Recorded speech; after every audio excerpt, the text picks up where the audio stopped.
Beneath the limestone walls of St. Catherine's Convent in Savannah, Georgia, stands a sealed chapel that hasn't been opened since 1749. Local historians know why.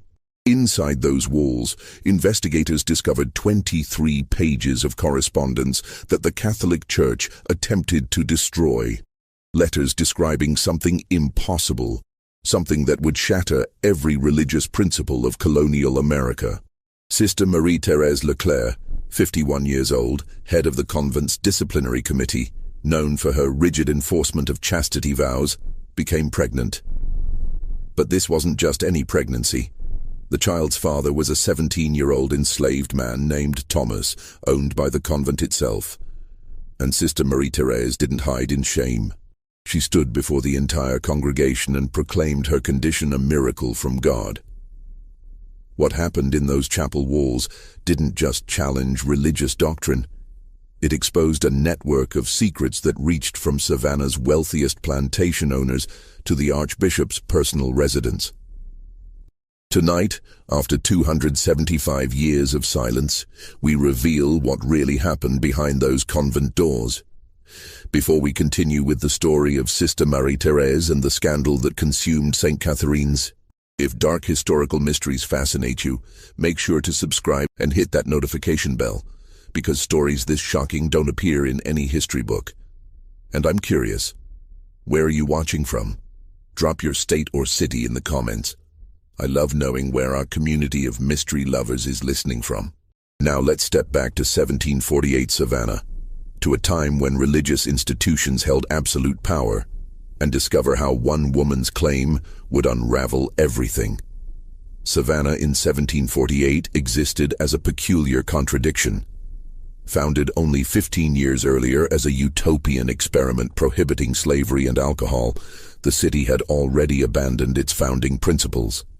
Rice plantations now stretched along the riverbanks, worked by hundreds of enslaved people whose labor transformed Georgia into one of the most profitable colonies.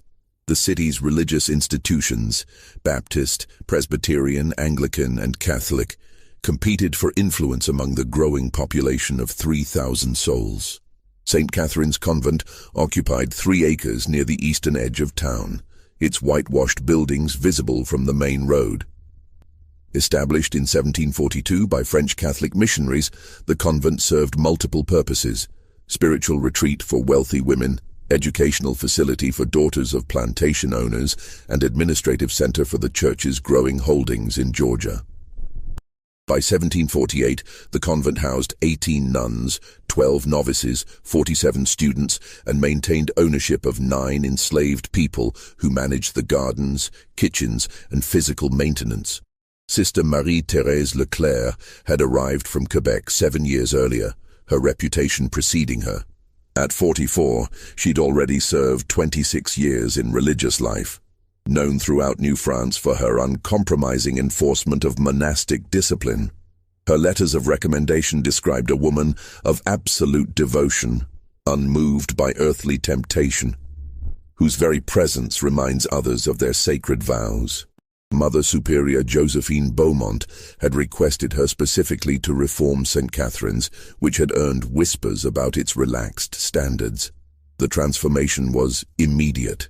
Sister Marie-Thérèse implemented French monastic rules with military precision.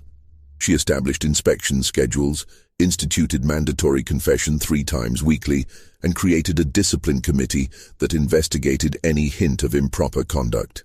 The younger nuns learned to fear her footsteps in the corridors, the way her gray eyes seemed to see through walls. She never raised her voice, didn't need to. Her silence carried more weight than any sermon. Among the convent's enslaved workers, 17-year-old Thomas held a unique position. Purchased 3 years earlier from a Charleston auction, he possessed an unusual education. His previous owner, a merchant who'd fallen into debt, had taught him to read and write. A dangerous skill for an enslaved person, illegal in many colonies. The convent used his literacy to manage correspondence, inventory records, and educational materials. Thomas worked primarily in the library, copying texts, organizing documents, and preparing materials for the school.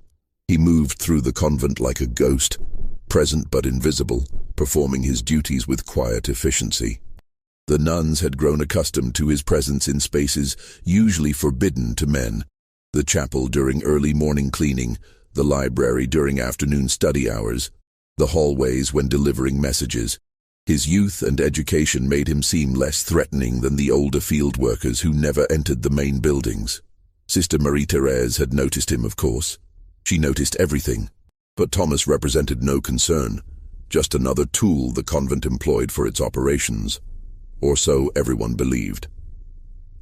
The summer of 1748 brought oppressive heat to coastal Georgia. The convent's thick walls provided some relief, but the humidity made sleep difficult. Night prayers extended later as nuns sought the relative coolness of evening hours. It was during these late services that other sisters began noticing something unusual. Sister Marie-Thérèse's prayer schedule had changed. For 7 years, her routine had been absolutely predictable. Morning prayers at 4:30, private meditation at 6, Mass at 7, evening prayers at 8, personal devotions at 9. But now she appeared at odd hours, 10 at night, 11, sometimes past midnight. When questioned, she explained she was seeking deeper communion with God, that the Holy Spirit had called her to more intensive prayer. Nobody thought to question further. After all, this was Sister Marie-Thérèse, the woman who embodied religious devotion. The first crack in this facade appeared on the morning of October 3rd, 1748. Sister Agnes Fontaine, a young nun responsible for the convent's linens, entered the laundry room at dawn and discovered something that made her drop her basket. Among the soiled garments lay Sister Marie-Thérèse's nightdress, marked with bloodstains in a pattern Sister Agnes immediately recognized. Women in religious communities tracked each other's cycles. They lived too closely not to notice such things. But Sister Marie-Thérèse hadn't menstruated in 4 years. Everyone knew this.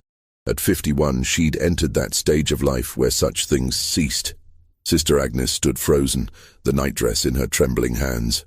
She re-washed it 3 times, hung it to dry in the private drying room, and said nothing. But the knowledge burned inside her like hot iron. 3 weeks later, during morning chapel services, Sister Marie-Thérèse fainted. She'd never shown weakness before, never missed a prayer, never took a day of rest, never complained of any ailment. Mother Superior Josephine ordered her to the infirmary, where Sister Catherine Mercier, who served as the convent's medical attendant, examined her. What Sister Catherine discovered defied explanation. She examined Sister Marie-Thérèse twice, certain she'd made an error. Then a 3rd time. Each examination confirmed the impossible. Sister Marie-Thérèse was approximately 3 months pregnant. Sister Catherine stood in the small infirmary, her hands shaking as she recorded her findings in the medical log. She wrote the entry 3 times, crossing out each version, unable to find words that made sense of what she'd documented. Finally, she wrote simply, "Patient presents with symptoms consistent with early pregnancy. This finding requires immediate consultation with Mother Superior." The meeting took place that same evening in Mother Superior Josephine's private office, a wood-paneled room that smelled of beeswax and old paper. Present were Mother Superior Josephine, Sister Marie-Thérèse, Sister Catherine, and Father Benedict Hammond, the convent's chaplain who'd served in Savannah since its founding. Sister Catherine presented her findings first, her voice barely above a whisper. She detailed the physical symptoms: ceased menstruation, breast changes, morning sickness that Sister Marie-Thérèse had attributed to bad fish at dinner. The examination had been thorough, professional, and left no doubt about the diagnosis. Father Hammond's face flushed red. "This is impossible. Sister Marie-Thérèse has served God for 33 years. There must be another explanation, a tumor perhaps, or some other medical condition that mimics." "I know the difference," Sister Catherine interrupted, a boldness that surprised everyone. "I've attended 17 births in this town. I've examined pregnant women dozens of times. This is not a tumor." Mother Superior Josephine turned to Sister Marie-Thérèse, who sat with perfect posture, her hands folded in her lap, her expression serene. "Sister, you must tell us the truth. How did this happen?" What Sister Marie-Thérèse said next would echo through Savannah for generations. "It is a blessing from God," she said simply. "The Lord has chosen me as his vessel, just as he chose the Virgin Mary. I have been faithful to my vows.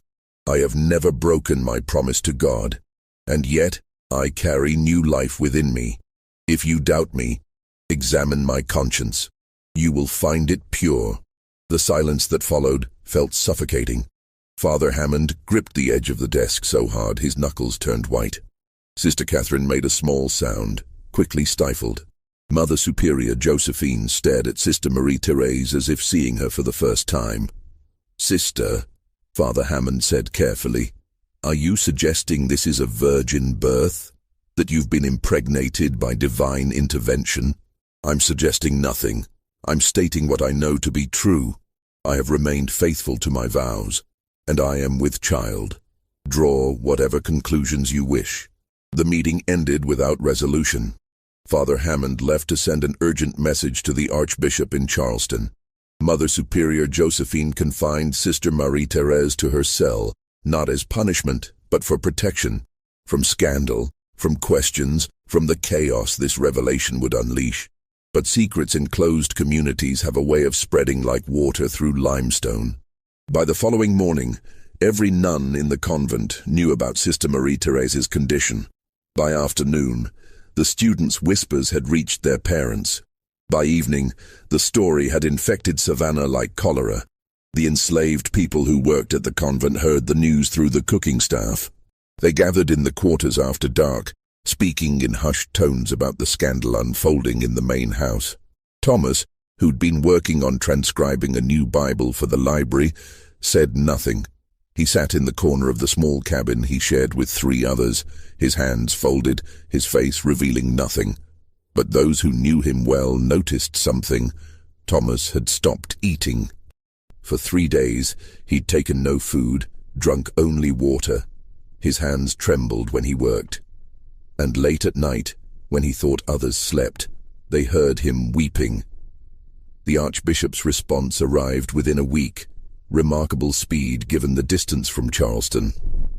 His letter, sealed with red wax and marked "confidential," contained instructions that left no room for interpretation.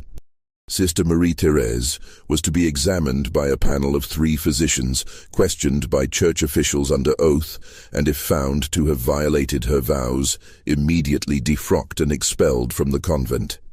The scandal must be contained before it spread beyond Savannah's boundaries. Dr.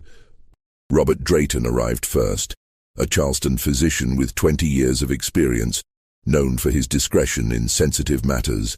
Dr. James Pritchard came next, Savannah's most respected medical practitioner, a man who delivered half the town's children.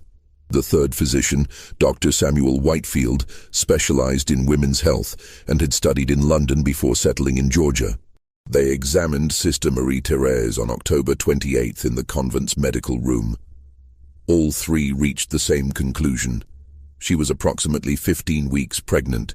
The child appeared healthy. The pregnancy showed no signs of abnormality.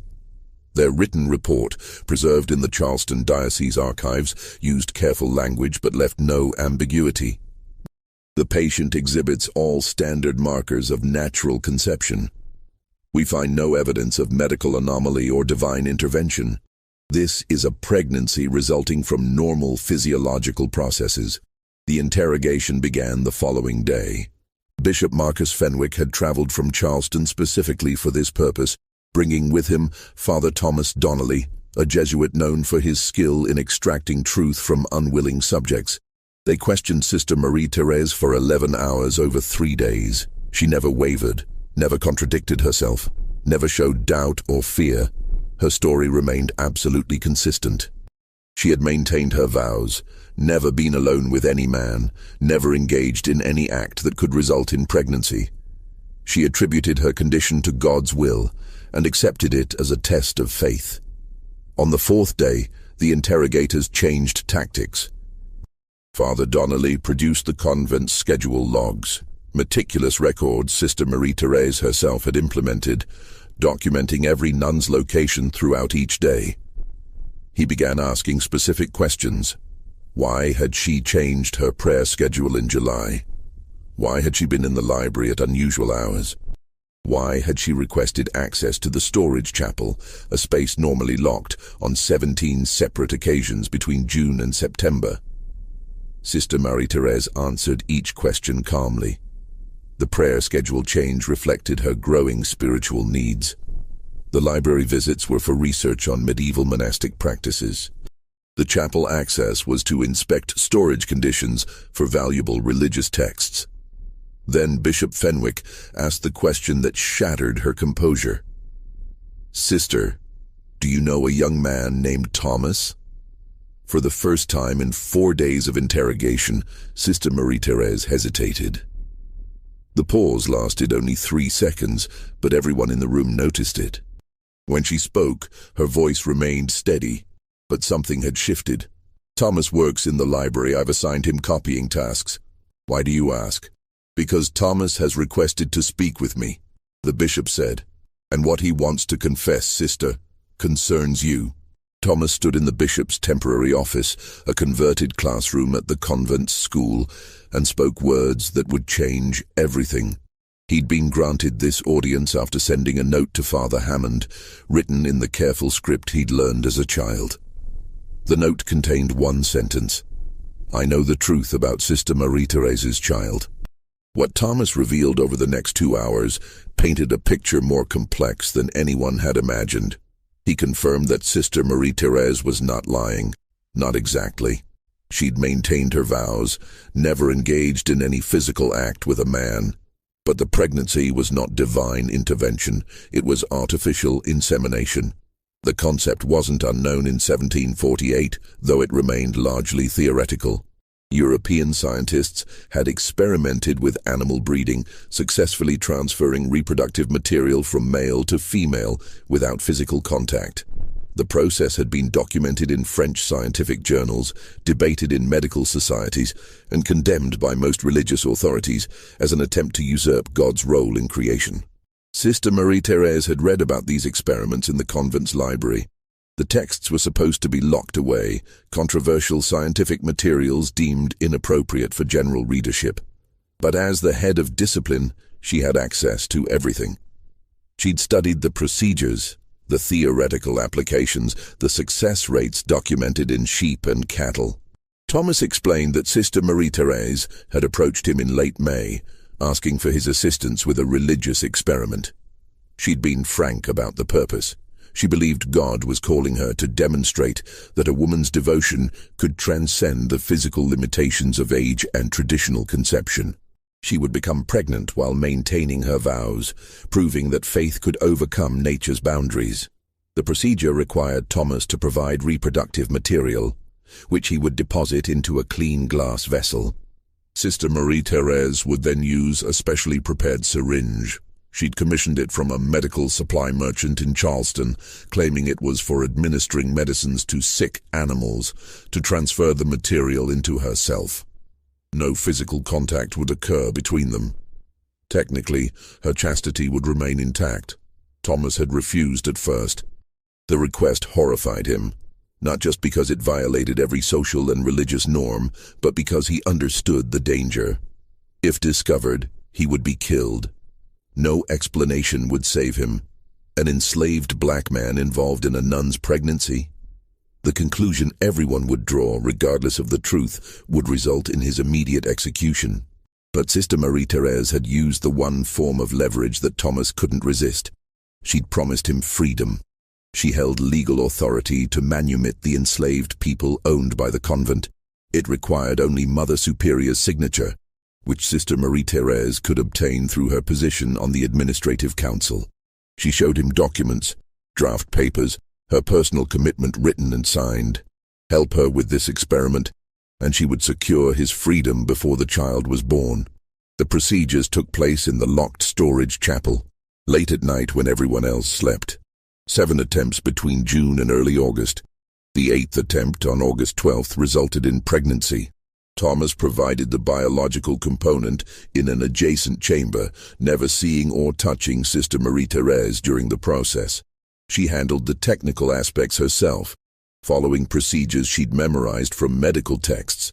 When Thomas finished explaining, Bishop Fenwick sat in stunned silence. Father Donnelly had stopped taking notes, his pen frozen above the page. This wasn't adultery in any conventional sense. This wasn't a broken vow of chastity, at least not in the physical interpretation.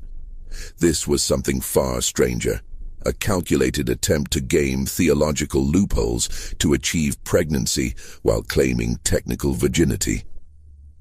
"Why are you telling us this?" Father Donnelly finally asked.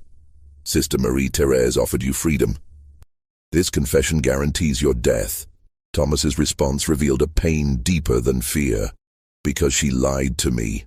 The freedom papers she showed me were forgeries. I saw the real documents 3 days ago when I was organizing files in Mother Superior's office. Sister Marie-Thérèse has no authority to grant manumission. She never did. She used me, put me in mortal danger, and has no intention of honoring her promise. I won't die for her pride." The bishop ordered Thomas held in secured quarters. Not arrested, but protected. Too many people already wanted him dead. Rumors had spread through Savannah about an enslaved man and Sister Marie-Thérèse. Plantation owners talked openly about taking justice into their own hands. The city's constables had to station guards around the convent to prevent mob violence. The church faced an impossible situation. Sister Marie-Thérèse had technically not broken her vows, at least not through physical contact with Thomas. But she'd orchestrated something far more disturbing, a premeditated subversion of both divine and natural law, using scientific procedures to achieve pregnancy while maintaining a legal claim to virginity. And she'd manipulated an enslaved young man, putting his life at risk for an experiment that served only her own theological vanity. What happened next would force the Catholic Church to confront questions it had never faced before.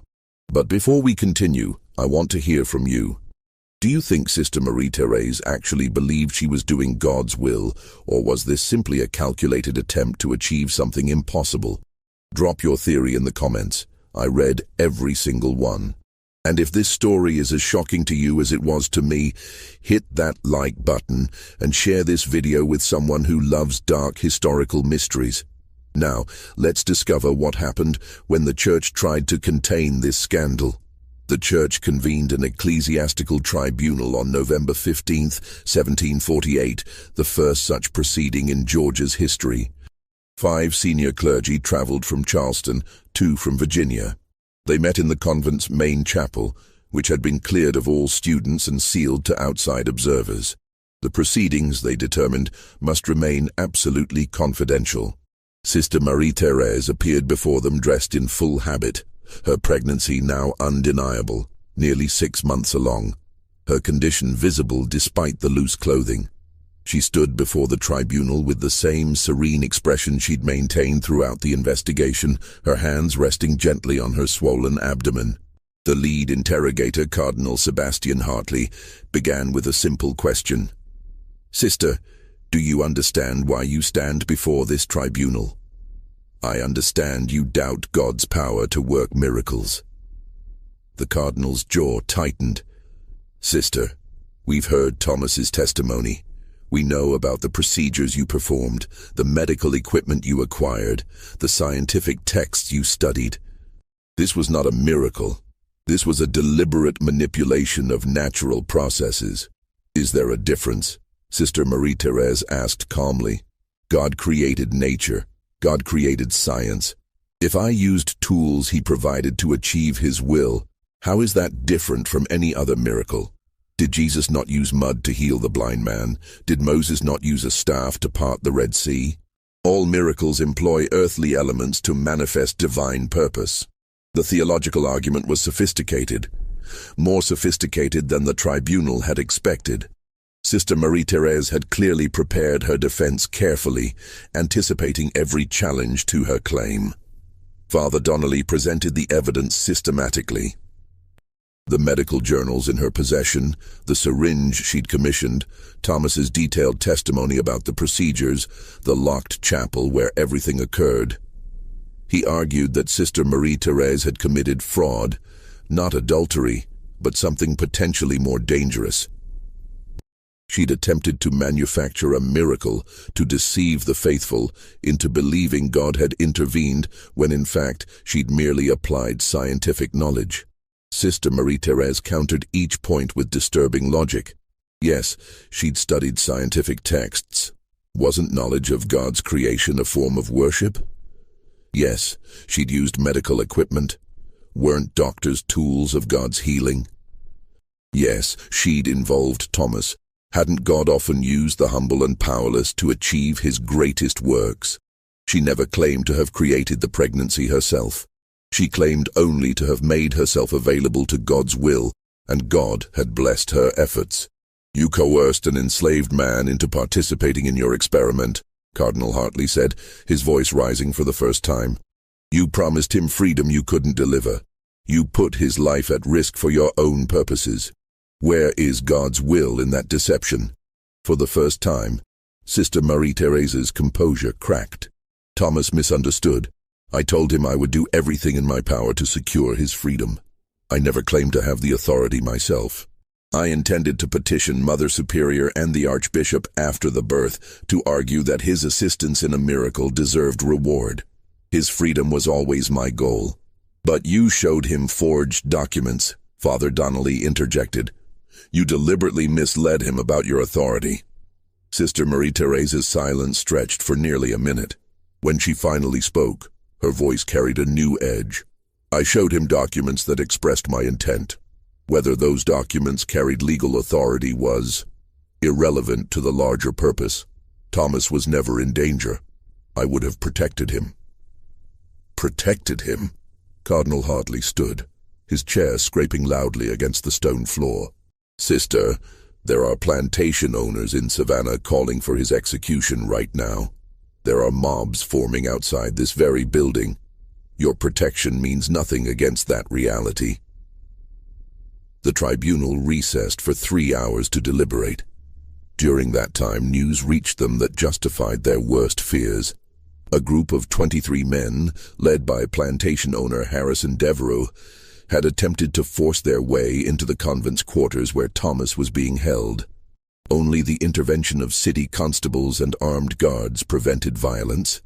Devereux had declared publicly that no blasphemous experiment would corrupt Georgia's moral foundation, and that the slave Thomas represented a cancer that must be cut out before it spreads. The tribunal reconvened with new urgency. Cardinal Hartley delivered their decision. Sister Marie-Thérèse would be immediately defrocked and expelled from religious life. She would be confined to a private residence in Charleston until the child's birth. After birth, the infant would be placed with a Catholic family, and Sister Marie-Thérèse, she would no longer carry that title, would be permanently exiled from Georgia. She would never be permitted to claim religious authority again, never be allowed contact with the child, and never be permitted to speak publicly about these events.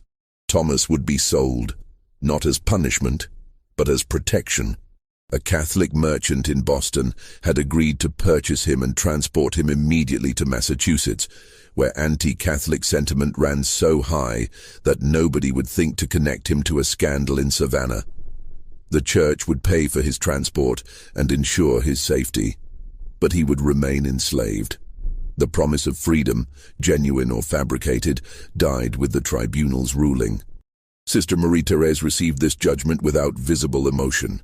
She asked only one question: "What will you tell people about the child?" Cardinal Hartley's response carried the weight of institutional power protecting itself. "We will tell them the truth. A woman who once served the church fell prey to pride and deception. There was no miracle. There was only human vanity attempting to manufacture divine favor. The child is evidence of sin, not blessing." But Sister Marie-Thérèse smiled, a small, knowing expression that sent chills through everyone present. "You can tell them whatever you wish, Your Eminence, but the child will be born. And when people see a healthy infant born to a woman who was 51 when conceived, who had not menstruated in years, who the doctors said should have been incapable of pregnancy, when they see that child thriving against all medical probability, what will they believe? Your carefully prepared explanation, or their own eyes? The birth occurred on February 9th, 1749, in a private residence in Charleston, a two-story house the church had rented specifically for this purpose. The location was kept secret from all but essential personnel. 3 midwives attended, sworn to confidentiality. Dr. Drayton supervised, documenting everything for church records. The house itself had been chosen carefully, a modest structure on the eastern edge of Charleston, far enough from the city center to avoid casual observation, but close enough to summon additional medical help if needed. The church had paid the owner, a widow named Mrs. Eleanor Cunningham, 3 months' rent in advance for absolute discretion. Mrs. Cunningham asked no questions, accepted the gold coins, and spent those months visiting relatives in Virginia. Sister Marie-Thérèse had been transported to the residence in early January, when her pregnancy became too visible to hide. 2 nuns accompanied her, Sister Agnes Fontaine, who'd discovered the blood-stained nightdress months earlier, and Sister Catherine Mercier, whose medical training made her essential. The 3 women lived in near-total isolation, venturing outside only for brief walks in the enclosed garden after dark. Dr.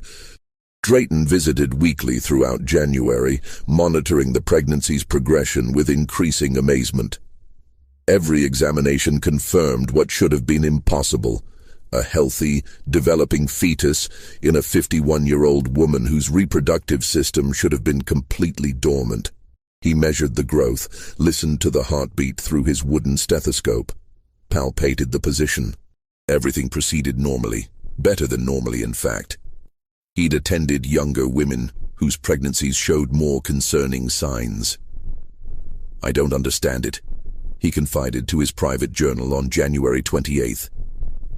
"By every medical principle I've learned, this pregnancy should not exist. Her age, her history, the documented cessation of menses 4 years prior, all indicate absolute infertility. Yet the child thrives. The mother shows no signs of the complications I expected, no excessive swelling, no dangerous blood pressure fluctuations, no threatening positions. It's as if her body, despite its age, has somehow remembered how to nurture life. I find myself questioning whether medical science truly understands female reproduction as completely as we claim." The labor began at 1:15 on the afternoon of February 9th. Sister Marie-Thérèse was reading. She'd been allowed access to devotional texts, but nothing else. When the first contraction struck, Sister Catherine immediately sent word to Dr.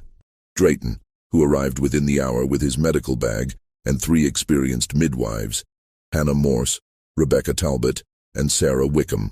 All 3 had delivered hundreds of babies in Charleston.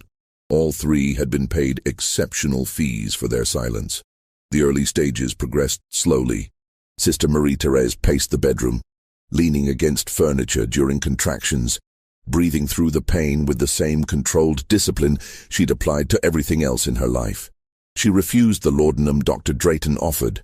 She wanted full awareness, complete experience of this birth. If this was to be her only opportunity for motherhood, she would not surrender consciousness to pain management. By 6 in the evening, the contractions intensified. Sister Marie-Thérèse could no longer walk, instead gripping the bedposts while Sister Catherine and Sister Agnes supported her. The midwives prepared the birthing chair, a wooden seat with an opening that allowed gravity to assist delivery, but Sister Marie-Thérèse refused it. She insisted on delivering in bed, lying semi-reclined against pillows, maintaining eye contact with everyone in the room. "I want to see everything," she said between contractions. "I want to watch this child enter the world. I've been denied so much. Don't deny me this." Dr. Drayton had serious concerns about her age and the physical demands of delivery. First-time mothers, especially older ones, faced significant risks: hemorrhaging, uterine rupture, obstructed labor, fetal distress. He'd prepared for emergency interventions, forceps if necessary, though he hated using them. He'd seen too many injuries from improper application. In extreme cases, he'd even considered the possibility of caesarean section, though that procedure in 1749 was essentially a death sentence for the mother. At 9:30, Sister Marie-Thérèse's water broke, a flood that soaked through the protective linens and mattress padding. The midwives changed the bedding efficiently, working around her body as contractions came faster.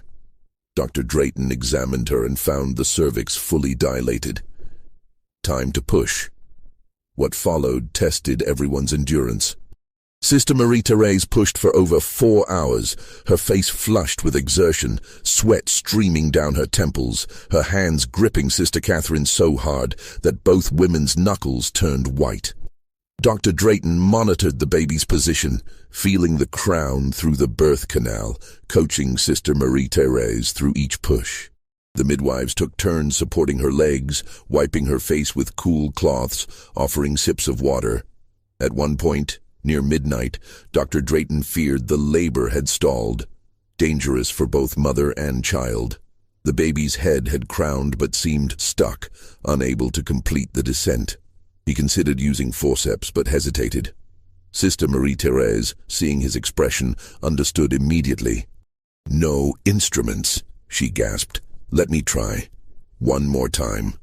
She summoned strength from somewhere deep inside, the same iron will that had sustained her through 33 years of religious discipline, through the scandal and interrogations, through months of isolation.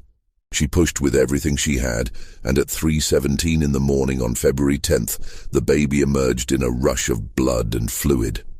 The infant's cry filled the room instantly, a strong, healthy sound that made everyone exhale in relief. Dr. Drayton caught the baby, quickly assessed the airway, confirmed breathing, and handed the child to Hannah Morse for cleaning. The midwife worked efficiently, wiping away blood and vernix, checking fingers and toes, examining the umbilical cord. "A girl," Hannah announced. "Perfectly formed, good color, strong cry." Dr. Drayton delivered the placenta, examined it carefully for completeness, retained placental tissue could cause deadly infections, and found everything normal. He checked Sister Marie-Thérèse for tearing, found only minor damage that required a few stitches, and applied them while she lay exhausted against the pillows. Her bleeding was within normal range. Her pulse, though elevated, wasn't dangerously so. Against all probability, she'd survived childbirth without major complication. The infant weighed 6 pounds, 4 ounces, a healthy size. Her skin showed the typical redness of newborns, her eyes dark and unfocused, her tiny fists clenched tight. Rebecca Talbot wrapped her in clean linens and brought her to Sister Marie-Thérèse. The church had ordered immediate separation, but Dr. Drayton intervened. "Give her 12 minutes, he told Sister Agnes, who'd been instructed to remove the baby as soon as delivery was complete. Complete denial of contact risks puerperal fever and dangerous melancholy. I've seen women die from it. 12 minutes won't change anything except possibly saving her life." Sister Agnes looked uncertain but finally nodded. She placed the infant in Sister Marie-Thérèse's arms and stepped back. Sister Marie-Thérèse looked down at her daughter with an expression Dr. Drayton would never forget. Not the ecstatic joy he sometimes saw in new mothers, but something more complex, triumph mixed with grief, wonder mixed with desperation. She touched the baby's face with trembling fingers, traced the tiny nose, the perfect ears, the downy hair. "They will tell you I deceived people," she whispered, her voice hoarse from hours of labor. "They will say I manufactured you through pride and manipulation, but I know the truth. I was barren, medically, absolutely barren. 3 physicians confirmed it. Dr. Drayton himself said my body could not support pregnancy. Yet you exist, you breathe, you are perfect." The baby made small sounds, rooting instinctively toward Sister Marie-Thérèse's chest. Dr. Drayton had forbidden nursing. The church wanted no bond formed that would make separation more difficult. but he allowed this moment of contact. Sister Marie-Thérèse held her daughter close, breathing in the scent of new life, memorizing every detail. "Whether I used science or faith or both," she continued, "something beyond human understanding happened. They say it wasn't a miracle because I employed mechanical means. But who decides what miracles look like? If God gave humans the intelligence to understand his creation, is using that intelligence somehow less divine than passive waiting? You are my testimony. You are my answer to everyone who says faith and knowledge cannot coexist." At 3:29, 12 minutes after birth, Sister Agnes stepped forward. "It's time." Sister Marie-Thérèse kissed her daughter's forehead once, gently, and released her. Sister Agnes took the infant and left the room immediately before Sister Marie-Thérèse could change her mind. The door closed with a soft click that sounded in the sudden silence impossibly final. Sister Marie-Thérèse turned her face to the wall and didn't speak for 3 days. The adoptive family, Jonathan and Susanna Redmond of Virginia, arrived in Charleston on February 11th. They were a prosperous couple in their 30s, unable to have children after 10 years of marriage. The church had vetted them carefully. Devout Catholics, financially secure, socially respected, desperate for a child, and willing to maintain absolute secrecy about the infant's origins. Bishop Fenwick met them personally in a private room at Charleston's Catholic rectory. He handed them the baby, now dressed in expensive linens the church had provided, and explained the conditions. They would tell everyone, family, friends, their entire community, that the child was their natural daughter, born to Susanna after years of supposed infertility.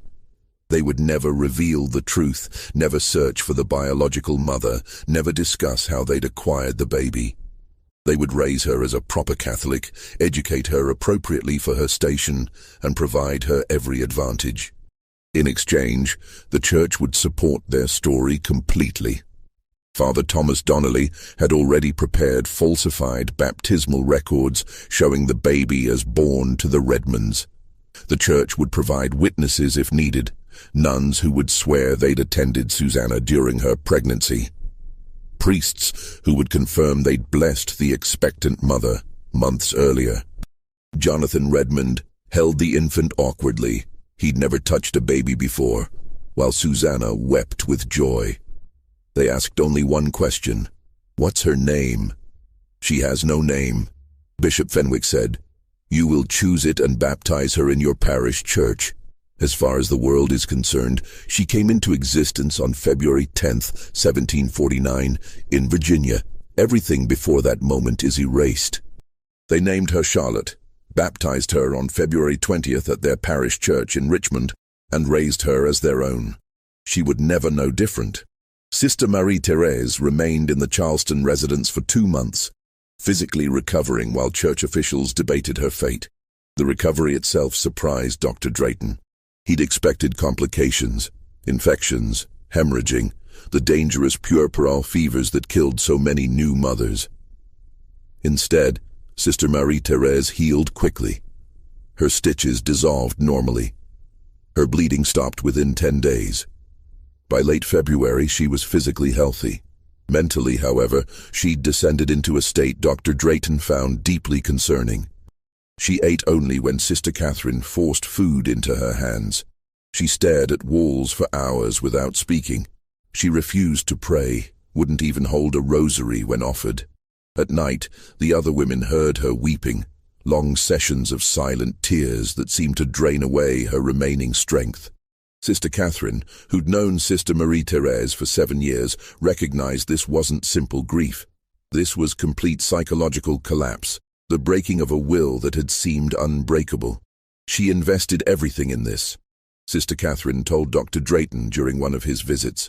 Her entire identity, her understanding of her relationship with God, her belief that she could demonstrate faith through knowledge. Now the child is gone. Her religious life is over, and she has nothing left. I fear she may harm herself. Dr. Drayton increased his visits to daily, monitoring not just physical recovery but mental state. He brought her books, not religious texts, But literature, histories, anything to engage her mind. She barely looked at them. He tried conversation, asking about her childhood in Quebec, her early years in religious life, anything to draw her back toward engagement with the world. She answered in monosyllables or not at all. During these weeks, Sister Marie-Thérèse wrote extensively. Letters, theological arguments, personal reflections. Writing seemed to be the only activity that stirred her from lethargy. She filled page after page with neat script, working by candlelight late into the night. Sister Catherine collected these pages each morning, unsure what to do with them. Church officials had ordered that Sister Marie-Thérèse produce no written materials, but Sister Catherine couldn't bring herself to confiscate the only thing that seemed to keep the woman from complete despair. Most of these documents were eventually destroyed when church officials discovered their existence. Only 3 letters survived, preserved by Father Michael O'Brien, a young priest who'd been assigned to assist with Sister Marie-Thérèse's exile preparations. Something in the letters moved him. Their raw honesty, their refusal to recant despite everything, their complex grappling with questions of faith and knowledge. He hid them in his personal papers, a small act of rebellion against institutional orders. The first letter, dated March 5th, was addressed to no one, or perhaps to God, or perhaps to the daughter she'd never see again. They tell me I sinned through pride. Perhaps they're right. But what is faith without action? What is belief without testing? Abraham was willing to sacrifice Isaac to prove his devotion. Was my experiment so different? I offered myself, my body, my reputation, my entire religious life to demonstrate that God's creation includes pathways we haven't yet understood. I studied how life begins. I applied that knowledge. A child was born who doctors said couldn't exist. They call this deception, but I call it partnership with divine purpose. God created natural law. Using that law to achieve what seems impossible, isn't that faith made manifest? The second letter, dated March 15th, addressed her treatment of Thomas directly. I have sinned grievously against Thomas, and this sin weighs heavier than any other charge against me. I told myself his participation served a higher purpose, that the end justified the means, that I would ultimately secure his freedom and make everything right. But I lied to him. I showed him forged documents. I manipulated his desperate hope for liberty to serve my goals. I told myself I would protect him, but I couldn't. I didn't.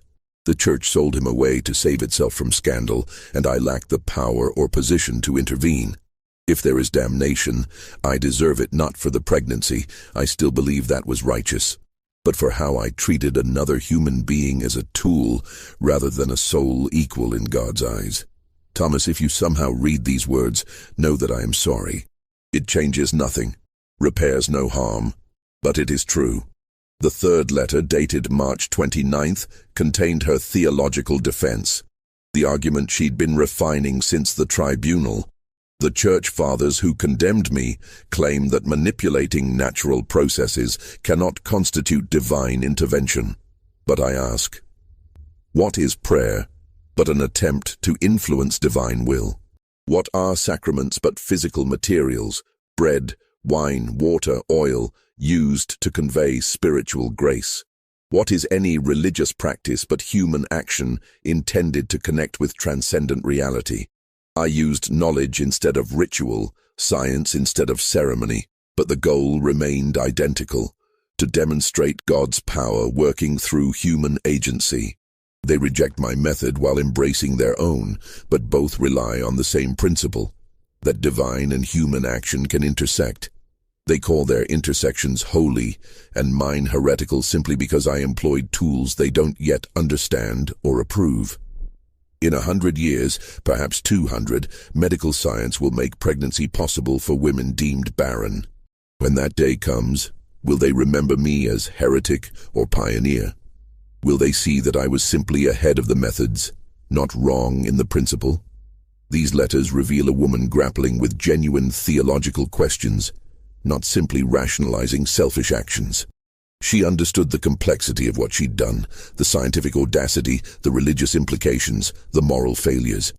She refused to repent entirely because she genuinely believed the pregnancy itself was justified, even if her treatment of Thomas was not. This nuanced position infuriated church authorities, who wanted either complete repentance or complete defiance. Sister Marie-Thérèse offered neither, just complicated truth. The church's final decision came in April. Bishop Fenwick arrived personally to deliver the sentence. Sister Marie-Thérèse would be exiled to the Convent of the Sacred Heart in Quebec, a cloistered community that maintained perpetual silence, where nuns spent their lives in contemplative prayer, isolated from the world. She would take new vows there, different from her original commitments, vows of absolute silence, absolute obedience, absolute withdrawal from worldly engagement. She would never teach, never write, never speak about her experiences in Savannah. She would be listed in official records as having died in Charleston in 1749. For all practical purposes, Marie-Thérèse Leclerc would cease to exist. "You are being granted mercy," Bishop Fenwick told her. "The alternative is complete excommunication, removal from the church entirely, leaving you with no community and no purpose. At least in Quebec, you remain within the faith, even if silenced." Sister Marie-Thérèse received this sentence without visible emotion. She'd expected worse. Public excommunication, perhaps even trial in secular court for fraud or deception. Exile to a silent monastery meant continued survival, if not the life she'd envisioned. "May I ask one question?" she said finally.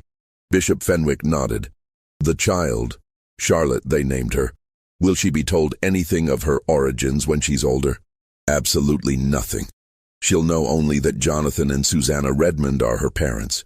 This conversation, this question, is the last time her true origin will be spoken aloud within the church.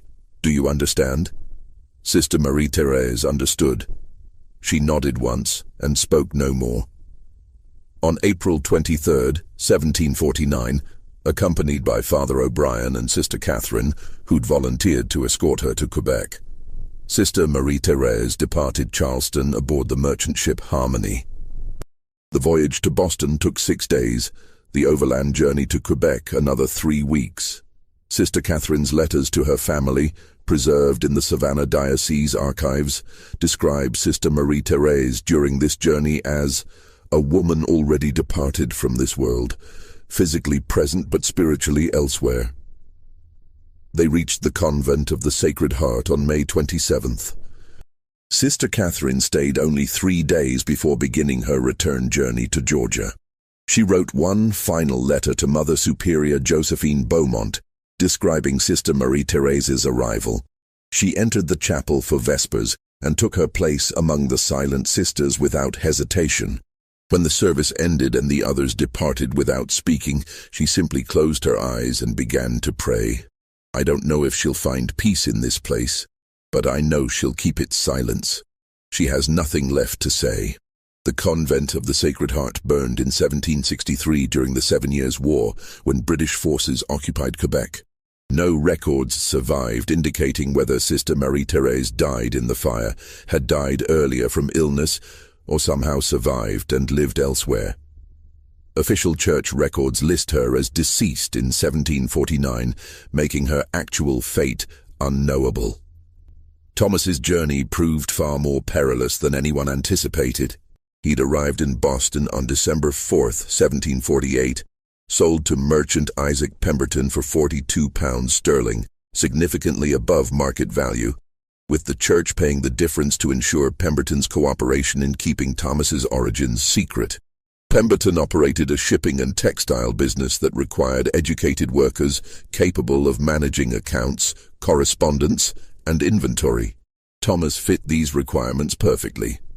Pemberton installed him in a small office above the warehouse, gave him ledgers to maintain, and initially seemed satisfied with the arrangement. But Boston's religious climate proved more hostile than the church had anticipated. The city's Puritan majority viewed Catholic institutions with deep suspicion. And the Savannah scandal, though details remained suppressed, had leaked enough information to spark intense interest. Newspapers published speculative articles. Ministers delivered sermons about Catholic corruption. The mere hint of conspiracy involving nuns, enslaved people, and supposed miracles inflamed existing prejudices.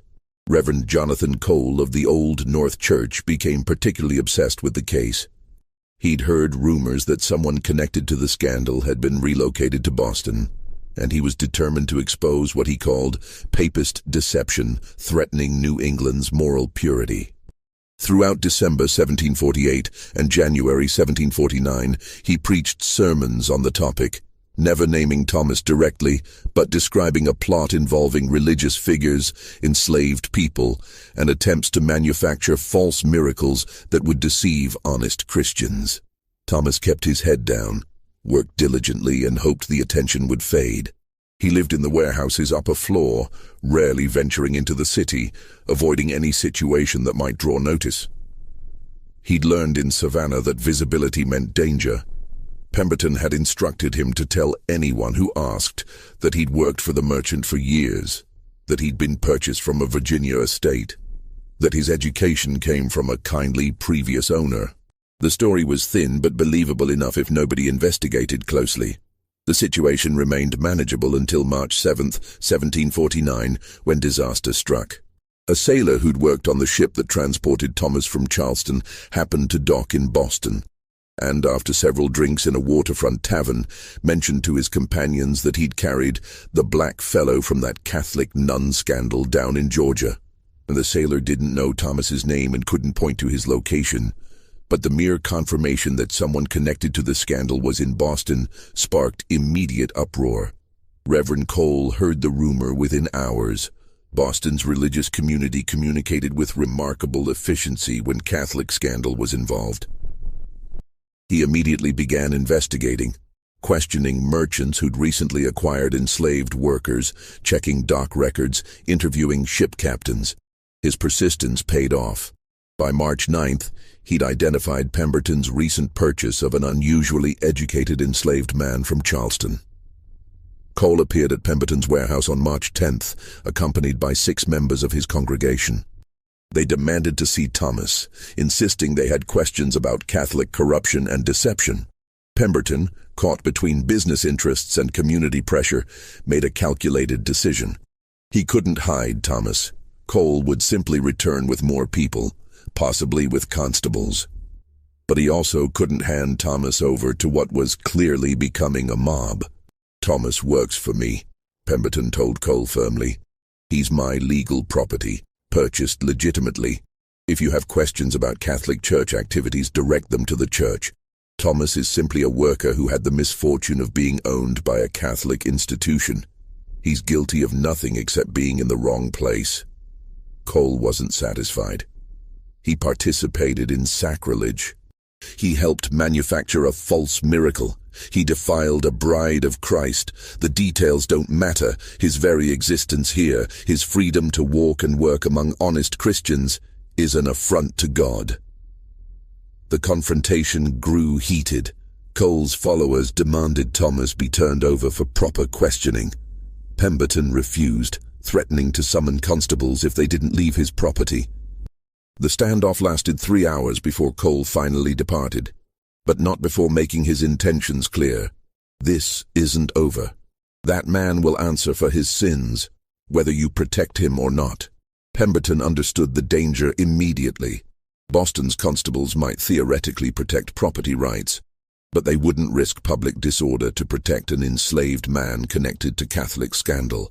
If Cole returned with a larger mob, Pemberton would have no choice but to surrender Thomas or risk his business being destroyed. That night, Pemberton made arrangements. He owned merchant vessels that traded throughout the Atlantic. One ship, the Providence, was scheduled to depart March 11th for Nova Scotia, carrying textiles and tools to Halifax. Pemberton had business contacts there, including a merchant named William Barrett, who occasionally needed workers for his warehouse operations. "I'm sending you to Halifax," Pemberton told Thomas the next morning.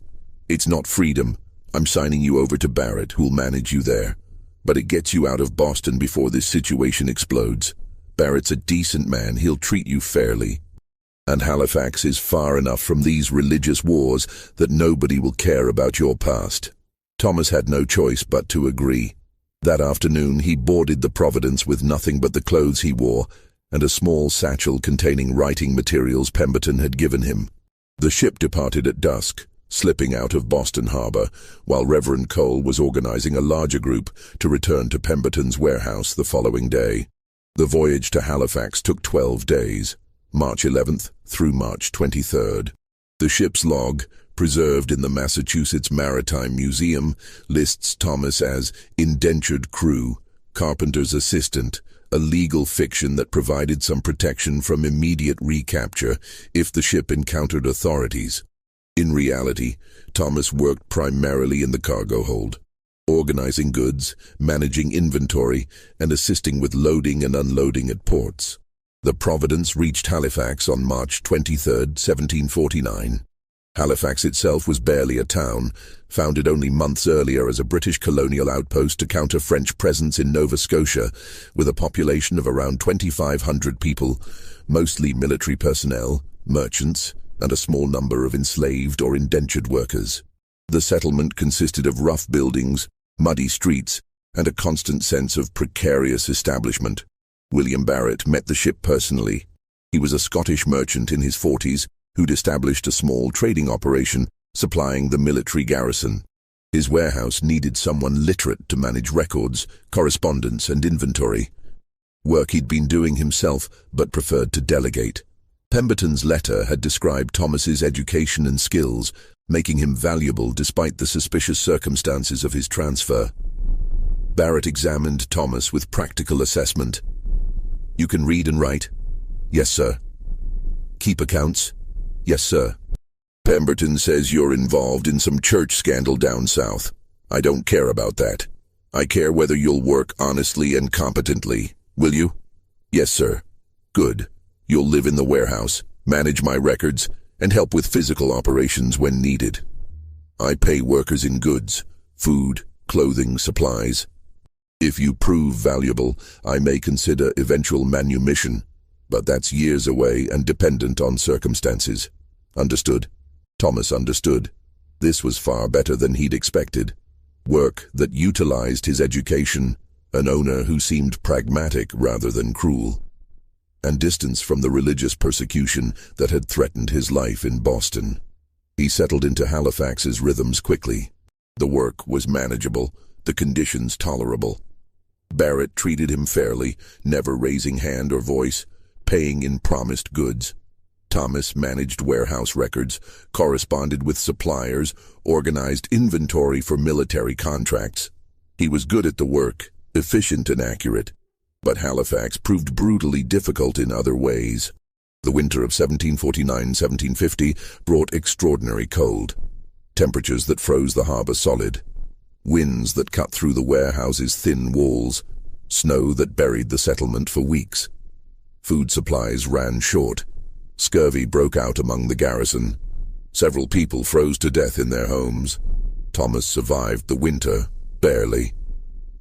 Barrett provided adequate food and firewood, but the cold tested everyone's endurance. By spring 1750, Thomas had lost significant weight, suffered from persistent cough, and showed signs of the vitamin deficiencies plaguing Halifax's population. The historical record of Thomas ends here. Barrett's business records, fragmentary and incomplete, show Thomas working through September 1750. After that date, no documentation mentions him. Halifax's early records are notoriously incomplete. Fires destroyed many documents, administrative chaos characterized the settlement's first years, and record-keeping for enslaved and indentured people was often haphazard. Several theories exist about Thomas's fate. Some historians believe he gained actual freedom in Nova Scotia. British colonial authorities there took a more lenient view toward escaped enslaved people, particularly those with useful skills. Thomas might have negotiated manumission with Barrett, or simply disappeared into the colony's frontier regions where questions about legal status went unasked. Others think he likely died during the winter of 1750-1751, even harsher than the previous year, when Halifax experienced catastrophic cold and food shortages that killed dozens. Weakened by malnutrition and respiratory illness, Thomas might not have survived. A third possibility, supported by fragmentary evidence, suggests Thomas may have joined a group of free black settlers who established a small community near Preston, Nova Scotia, in the early 1750s. A land grant record from 1752 lists a Thomas among the settlers, but provides no surname or additional identifying information. The truth remains unknowable. Thomas vanished from history, one more powerless person destroyed by forces beyond his control, his voice preserved only in those few hours of testimony before the Charleston tribunal. Charlotte, the infant at the scandal's center, lived a completely different life, untouched by knowledge of her origins. The Redmonds raised her as their natural daughter in Richmond, Virginia, providing education, comfort, and social position appropriate to their status. Charlotte grew into an intelligent, serious-minded young woman. She received education from a private tutor, unusual but not unheard of for daughters of prosperous families. She learned French, studied literature, became accomplished at piano and needlework. Family correspondence preserved in the Virginia Historical Society describes her as thoughtful beyond her years, sometimes melancholy, but dutiful and kind. She married at 19 to Edward Fitzgerald, a merchant's son from Philadelphia. The marriage was companionable if not passionate. They lived together respectfully, managed household affairs efficiently, and raised 4 children who survived to adulthood. Charlotte's letters to her mother, written throughout her marriage, reveal a woman content with her life, but occasionally troubled by vague feelings of disconnection she couldn't explain. In one letter dated June 1771, Charlotte wrote, "Sometimes I feel as though I'm living someone else's life, Mother. Not unhappily. Edward is good to me, the children are healthy, we want for nothing. But sometimes I look in the mirror and wonder whose face I'm seeing. You'll think me foolish for such thoughts. Pay no attention." Susanna Redmond's response, also preserved, shows a mother's careful deflection. "All women feel such things occasionally, dearest. We wonder who we might have been, what other paths might have unfolded. These thoughts mean nothing. You are exactly who you should be. My beloved daughter, Edward's devoted wife, mother to my precious grandchildren. Nothing else matters." Charlotte lived to age 73, dying in Philadelphia in 1822, surrounded by family. Her obituary in the Philadelphia Gazette described her as a woman of exemplary character, devoted mother, and generous supporter of charitable works. She'd lived an entire life, raised children who raised children, impacted her community in small but meaningful ways. She never knew the circumstances of her conception, the scandal that surrounded her birth, or the remarkable woman who'd brought her into the world through such extraordinary means. Whether Charlotte ever suspected her origins were more complex than she'd been told remains unknown. Family stories suggest she occasionally questioned why she bore no physical resemblance to either parent. She was taller than both Redmonds, darker-haired, with facial features that matched neither family line. But these questions, if she asked them, received no answers that disturbed her understanding of herself.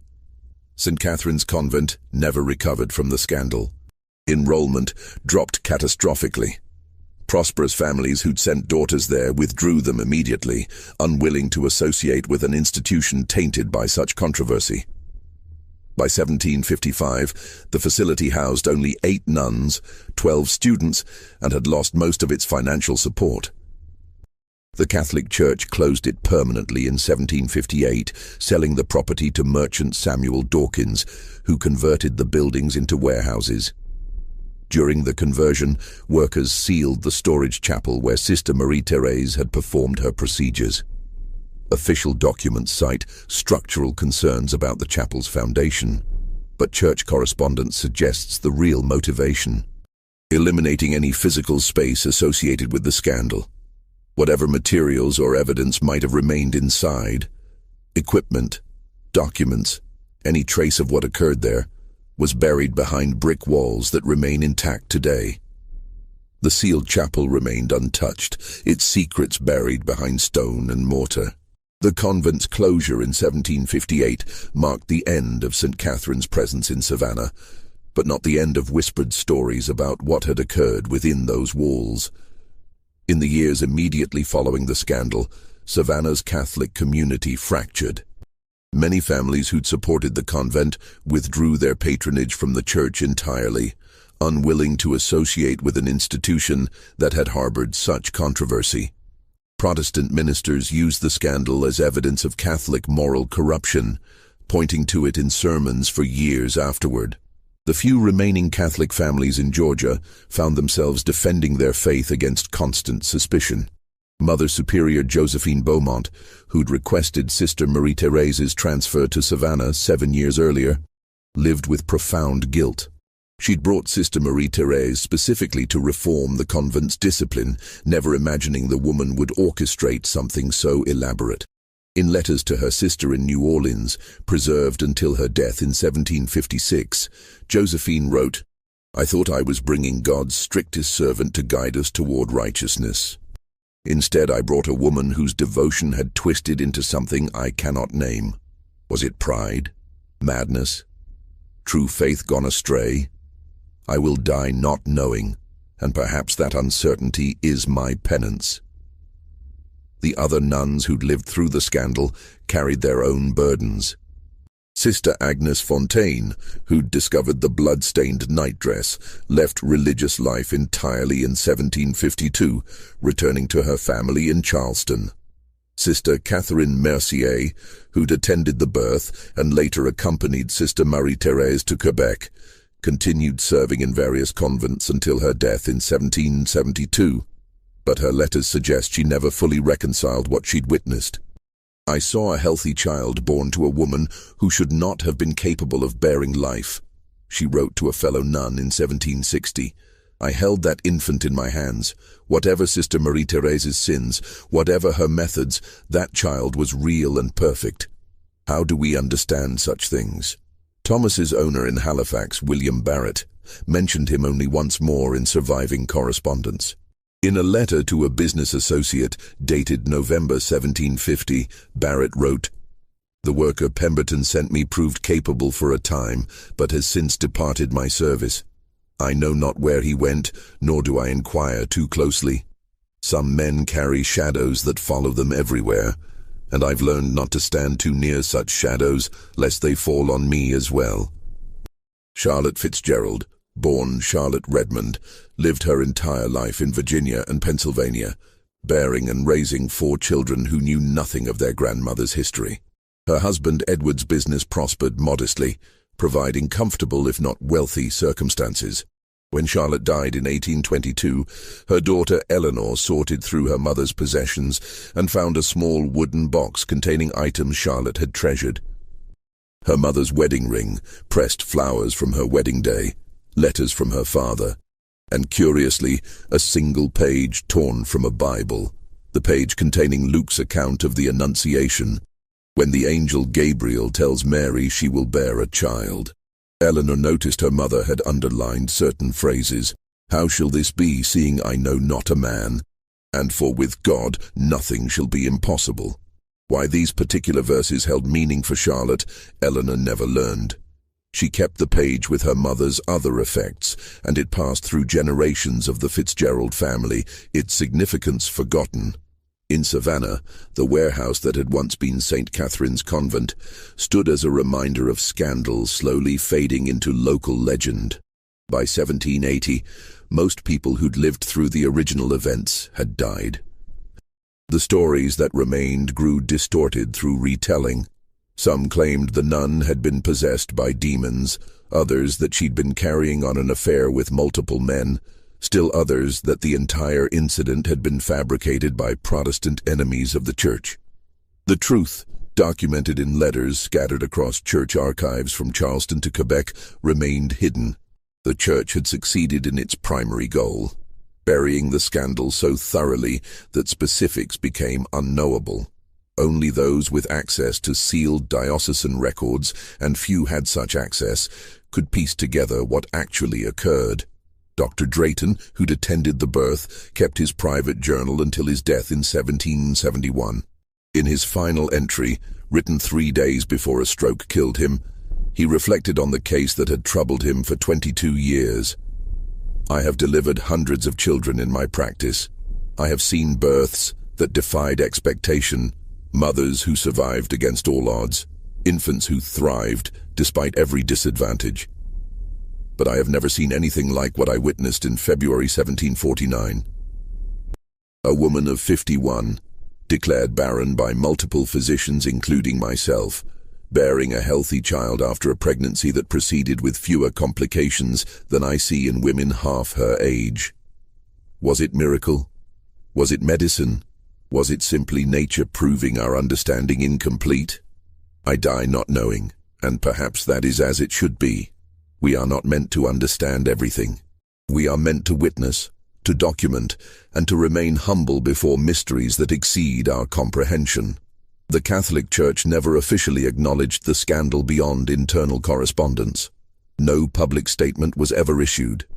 No explanation was ever offered to the families who'd entrusted their daughters to St. Catherine's care.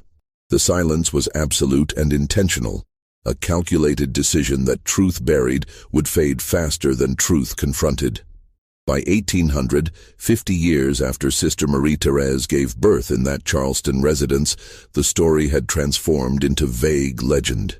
Old people in Savannah occasionally mentioned something that happened at the Catholic convent long ago, but specifics had dissolved into rumor and speculation. The sealed chapel remained sealed. The scattered documents remained scattered.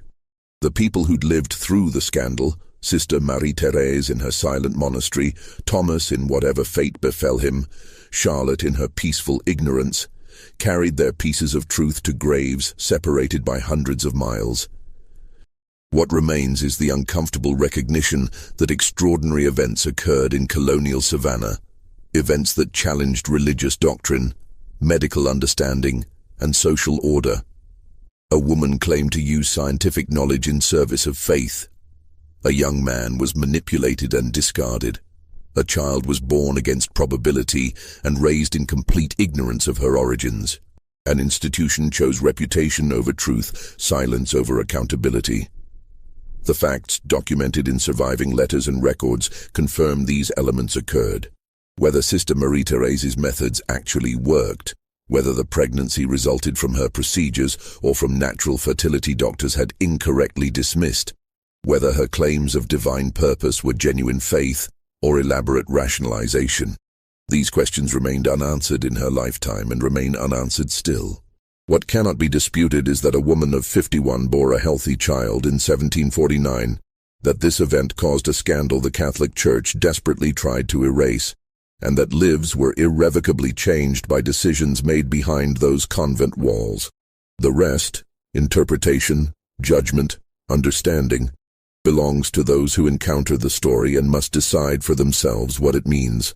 This scandal reminds us that history's most disturbing mysteries often involve real people whose lives were destroyed by forces beyond their control, and institutions that valued reputation over justice. What do you think of Sister Marie-Thérèse's actions? Was she a woman of genuine faith who believed knowledge and devotion could coexist, or was she simply driven by pride and ambition? And what about Thomas, an innocent person whose only crime was desperate hope for freedom? Leave your comment below with your thoughts. If you enjoyed this dark tale from America's hidden past, subscribe, hit that notification bell, and share this video with someone who loves historical mysteries that challenge everything we think we understand. Until next time, remember that the darkest chapters of history are often the ones powerful institutions tried hardest to erase.